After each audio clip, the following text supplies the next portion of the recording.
What would you do if the HOA hit you with a $100,000 fine for parking your family's electric SUV in your driveway? Sounds absurd, right? That's exactly what happened to my family when we moved into the seemingly perfect Willow Creek Estates, a suburban paradise, or so we thought.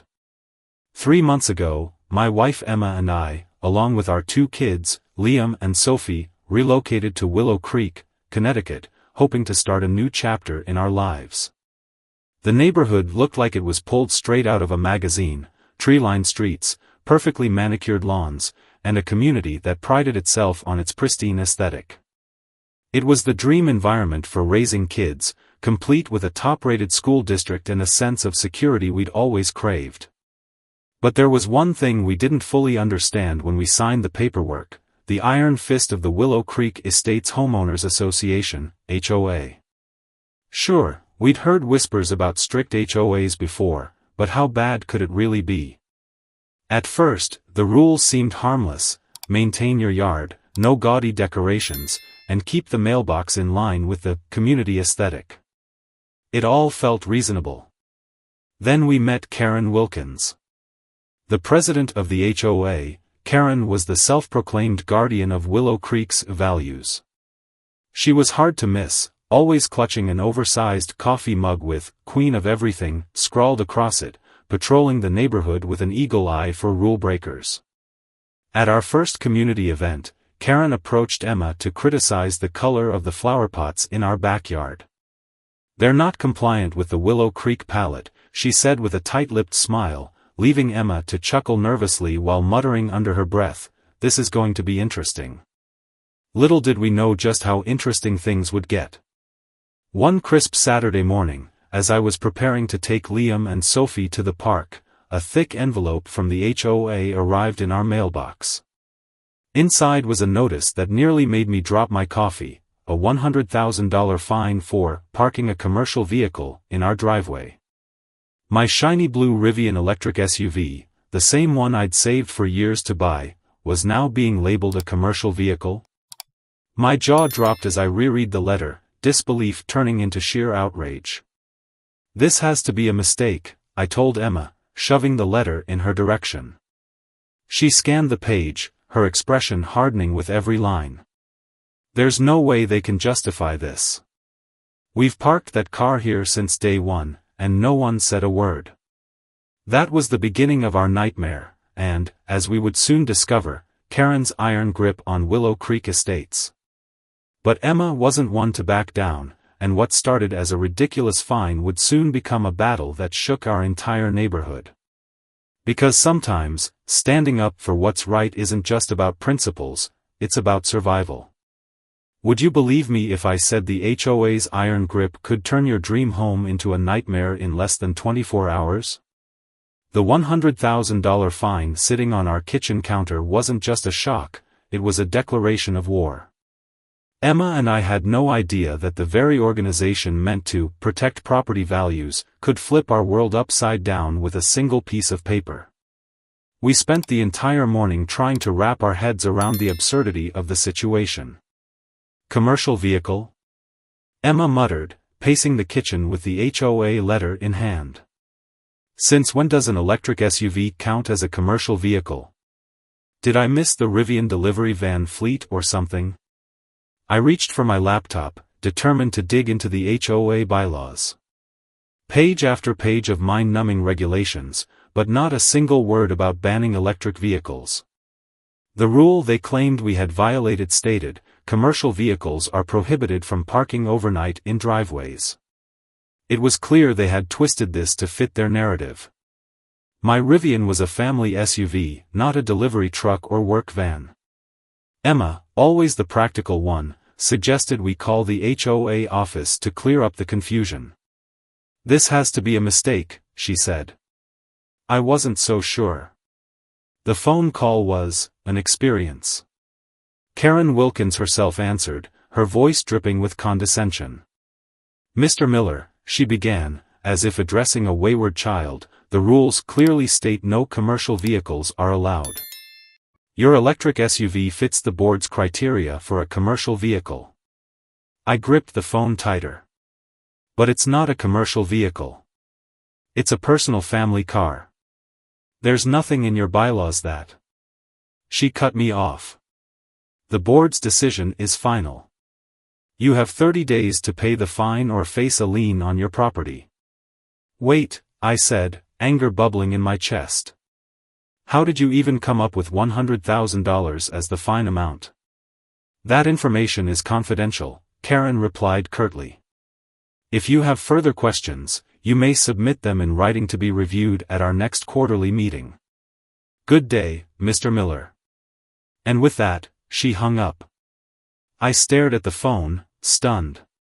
Emma leaned in, her face a mix of disbelief and fury. She hung up on you? Oh, she didn't just hang up, I replied. She made it crystal clear they're not going to budge. That evening, we reached out to our neighbors to see if anyone else had faced similar issues. What we found was worse than we could have imagined. Our next-door neighbor, Jack Thompson, had been fined $5,000 for planting a small herb garden in his backyard without HOA approval. The Carters, an elderly couple down the street, were fighting a $10,000 penalty for leaving their grandson's tricycle on the porch overnight. It's Karen and her cronies, Jack told us grimly over coffee. They've been running this HOA like their personal dictatorship for years. The fines?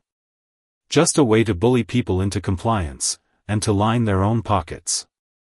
The more we dug, the clearer it became, Karen wasn't just enforcing the rules, she was weaponizing them. The HOA had become a tool of control, targeting newer residents and young families with outrageous penalties while longtime residents, Karen's friends, got a free pass. Emma's jaw tightened as we shared what we'd learned. They think they can intimidate us into submission, she said, her voice steady but resolute. But they're about to find out, they picked the wrong family to mess with. What began as a fine was quickly spiraling into something much bigger, a fight not just for our rights, but for the entire neighborhood. Little did we know, we were about to uncover secrets that would rock Willow Creek Estates to its core. How do you fight an enemy that holds all the power? That question haunted Emma and me as we sat in our living room, poring over the HOA bylaws yet again, searching for some loophole, some angle that would prove Karen's absurd $100,000 fine was not only unfair but illegal. The deeper we looked, the more we realized we couldn't do this alone. We needed allies, people who had also been wronged by the HOA and were ready to stand up. Our first stop was Jack Thompson, our next-door neighbor, who had already shared his herb garden horror story. When we knocked on his door, he waved us in, coffee in hand, and shook his head as we explained what had happened. Karen's been pulling this stunt for years, he said, leaning forward with a grim expression. She fines anyone who doesn't toe the line. And guess what? The money doesn't all go where it's supposed to. That caught my attention. What do you mean? Jack hesitated for a moment before answering. Let's just say I've been on the HOA board long enough to see some discrepancies. There's no way Karen isn't lining her own pockets. Emma's eyes narrowed. Do you have proof? Jack sighed. Not yet. But you're not the first ones she's targeted, and you won't be the last. Encouraged, we decided to broaden our search. Emma suggested hosting a small gathering at our house to hear other neighbors' stories. She called it a community meeting, but it felt more like a secret rebellion. By Saturday evening, a half-dozen families were sitting in our living room, sharing tales that sounded more like scenes from a dystopian novel than suburban life. The Carters, an elderly couple, revealed they had been fined $10,000 for leaving their grandson's tricycle on their front porch. It was there for one night, Mrs. Carter said, her voice shaking. One night, and they said it was a violation of aesthetic standards. Another neighbor, a young mom named Lisa, was fined $3,000 for painting her front door blue. Apparently, it wasn't on the approved color list, she said with a bitter laugh. But Karen's friend down the street has a bright red door, and no one said a word. As the evening wore on, the same themes kept surfacing: Karen's blatant favoritism, arbitrary fines, and an HOA board that seemed more interested in wielding power than maintaining harmony. But the real bombshell came from an unexpected source. Helen Brooks, a retired schoolteacher and longtime member of the HOA board, quietly raised her hand. "I don't know if this will help," she began, her voice calm but firm, "but I have some documents you might find interesting." Emma and I exchanged a glance. "What kind of documents?" I asked. Helen hesitated, then reached into her bag and pulled out a folder. Inside were internal HOA emails and meeting notes, some of which were marked confidential. She slid them across the table. "This is just the tip of the iceberg," she said. "Karen's been using HOA funds for personal expenses, vacations, home renovations, you name it. And those fines? Most of that money doesn't even go into the HOA account. It disappears." The room fell silent. My heart raced as I skimmed the documents, spotting entries that confirmed everything Helen had said. Payments to contractors with no corresponding invoices. Checks made out to suspicious accounts. It was worse than we'd imagined. "Why are you telling us this now?" Emma asked gently. Helen took a deep breath. "Because I've had enough. I joined the HOA to help this community, but Karen's turned it into her personal kingdom. If you're willing to fight, I'll stand with you." That night, we stayed up late, poring over Helen's evidence and making plans. The stakes were higher than ever, but for the first time, we had more than anger on our side, we had proof. Karen had built her empire on fear and manipulation, but she'd made one fatal mistake: she underestimated her neighbors. And now, with the truth in our hands, we were ready to bring her house of cards crashing down. The battle for Willow Creek Estates had just begun. What would you do if you realized your community wasn't just being ruled, it was being robbed? Armed with Helen's damning documents and the stories of our neighbors, Emma and I knew we had crossed the point of no return. The fight wasn't just about our $100,000 fine anymore. It was about tearing down the corruption Karen had built and giving our neighborhood the freedom it deserved. But fighting Karen Wilkins and her cronies wasn't going to be easy. We called Jeremy Goldstein, a lawyer who specialized in taking on HOA abuses. When we explained the situation, his tone sharpened immediately. "This isn't just a case of overreach," he said. "This is fraud. You're not dealing with a bad policy, you're dealing with a criminal operation." Jeremy's first advice? Turn our personal lawsuit into a class action. It was risky. Convincing our neighbors to join meant exposing them to Karen's retaliation. But as Emma said that night, if we don't stand together now, when will we? The next day, we invited our core group of neighbors back to our home. Helen, Jack, the Carters, and a few others huddled around our dining table as Jeremy laid out the plan. "If we file this as a class action," he explained, "we can demand not just the cancellation of these fines, but a full audit of HOA finances. This will put Karen and the entire board under a microscope." A murmur rippled through the room. "She'll come after us," Lisa, the young mom, said. "She's already threatened to double my fines if I complain again." Jeremy nodded. "She'll try to scare you, no doubt. But if enough of you stand up, she can't target everyone. The law is on your side." Helen, the retired teacher, leaned forward, her voice steady. "Karen thrives on fear. If we let her intimidate us, nothing will ever change." It was all the encouragement we needed. By the end of the night, most of our neighbors had agreed to join the lawsuit. Helen handed Jeremy the full set of documents she had been collecting for years, and we officially declared war. But Karen wasn't about to give up her throne without a fight. The very next morning, a barrage of letters hit our mailboxes. Karen's threats were laid out in black and white: double fines, revoked access to community amenities, and vague insinuations about legal consequences for anyone disrupting the harmony of Willow Creek Estates. For Emma and me, it didn't stop there. Karen turned her sights on our family with a vengeance. She called my employer, claiming I was causing disturbances in the neighborhood. She circulated anonymous flyers around the community, calling Emma a troublemaker and accusing her of trying to destroy the HOA for personal gain. Emma, however, was unshaken. "If this is her best shot, she's in trouble," she said, tossing one of the flyers into the trash. But I could see the strain in her eyes. This wasn't just a battle of fines and bylaws, it was personal. Karen's retaliations reached a fever pitch at the next HOA meeting. We attended with our neighbors, ready to confront her publicly. The community center was packed, the tension so thick you could feel it in the air. As soon as the meeting began, Karen made her move. "The board has decided," she announced with her trademark smugness, "that any homeowner engaging in disruptive or litigious activities will be fined for undermining the peace of the community." The room erupted.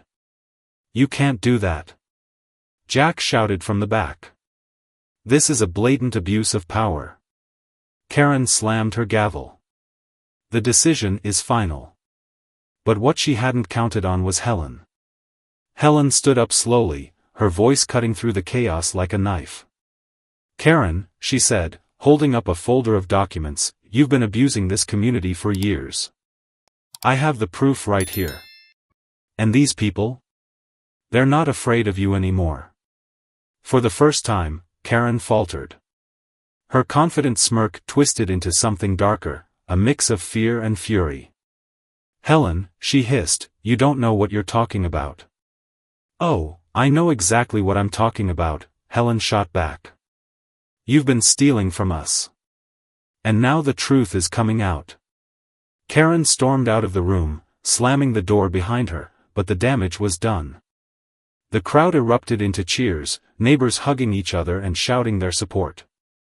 That night, Emma and I sat together in our living room, exhausted but hopeful. "We've got momentum now," she said, squeezing my hand. "But we have to be ready for what's next." And we were. With our lawsuit officially filed, the battle for Willow Creek Estates was about to enter its most intense phase yet. Little did Karen know, the very people she had tried to silence were now the ones holding all the power. Her reign was about to come to an end, and the fallout would be devastating. What happens when a bully finally gets called to account in front of everyone she's terrorized?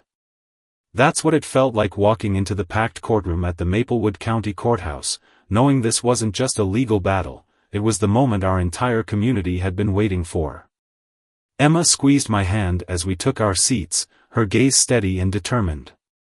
Around us, neighbors whispered nervously, casting glances toward the other side of the room where Karen Wilkins sat, flanked by her legal team. Karen's usual smug demeanor was on full display. Dressed in a tailored suit, she sat with her chin held high, her eyes darting around the courtroom like a queen surveying her subjects. But beneath the surface, there was something different. The slight twitch of her fingers, the faint crease of worry on her forehead, it was clear she knew this was no HOA meeting where she could bang a gavel and shut everyone down. Our lawyer, Jeremy Goldstein, began the case with precision.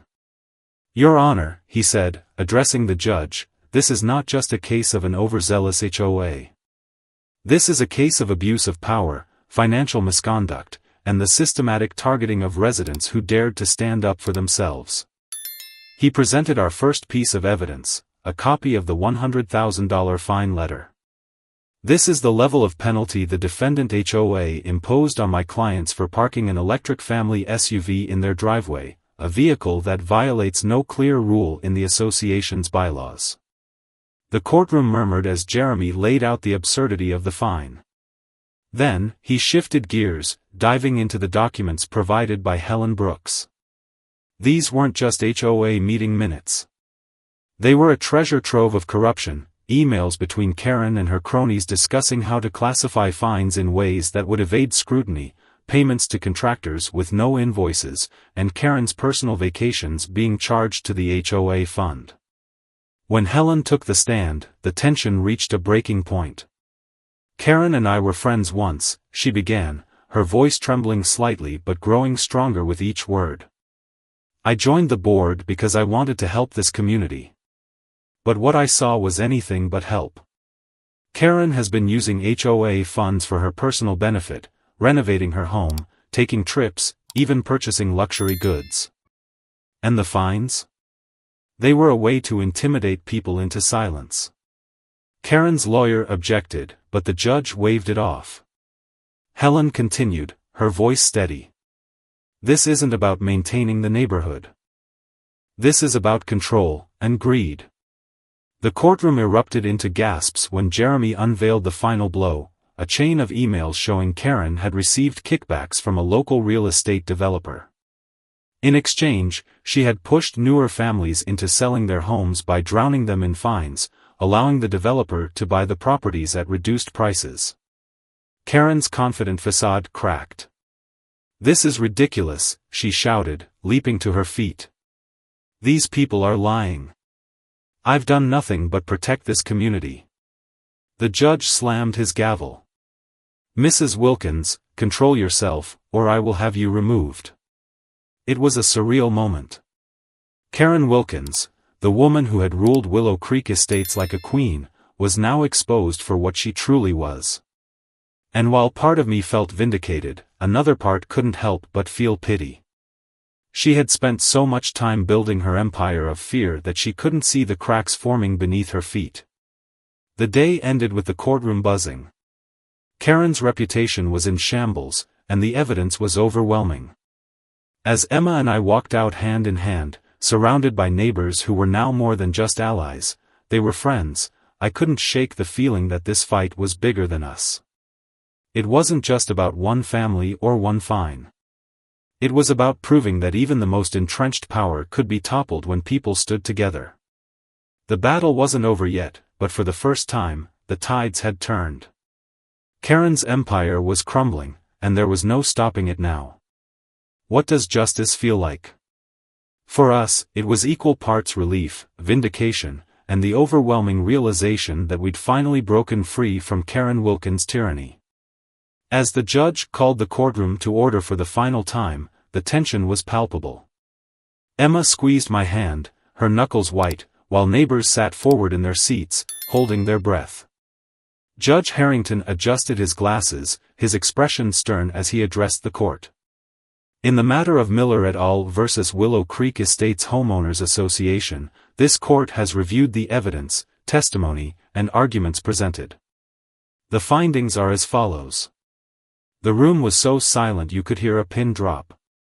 First, the judge began, his voice steady, the fine of $100,000 imposed on the plaintiffs is declared grossly disproportionate and without legal basis. It is hereby vacated.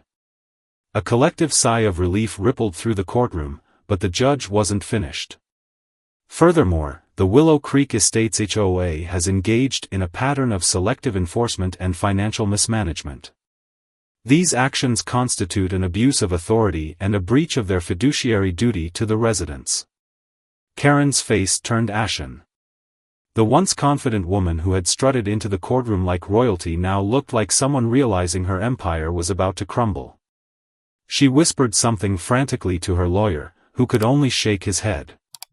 The entire HOA board, including its president, Mrs. Karen Wilkins, is ordered to resign immediately, the judge declared.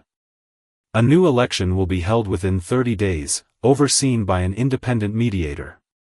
Furthermore, all fines issued under questionable circumstances are to be reviewed, and any found to be arbitrary must be refunded in full. The room erupted into murmurs of approval, but it was the next statement that truly shook everyone.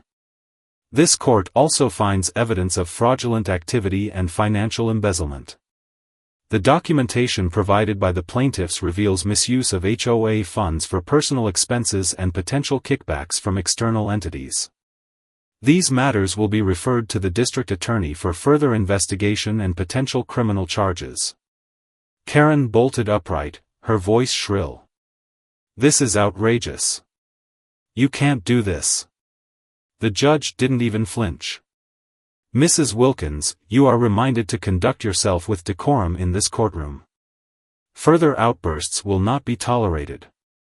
Karen sat down heavily, her face a storm of fury and humiliation. Meanwhile, Emma's eyes welled with tears as she whispered, "We did it." I couldn't speak. My throat felt tight, my chest heavy with a mixture of relief and pride. But the judge wasn't done. To ensure accountability moving forward, the court mandates a forensic audit of the HOA's finances. Additionally, a new oversight committee will be established, composed of residents and external advisors, to prevent future abuses of power. The room broke into applause. Neighbors hugged each other, some crying, others laughing in disbelief. Jack Thompson clapped me on the back, grinning. "You stood up to her, Ethan. You made this happen." As we walked out of the courtroom, the once divided community felt united for the first time. The battle had taken months of stress, countless sleepless nights, and more courage than I thought we had, but we had won.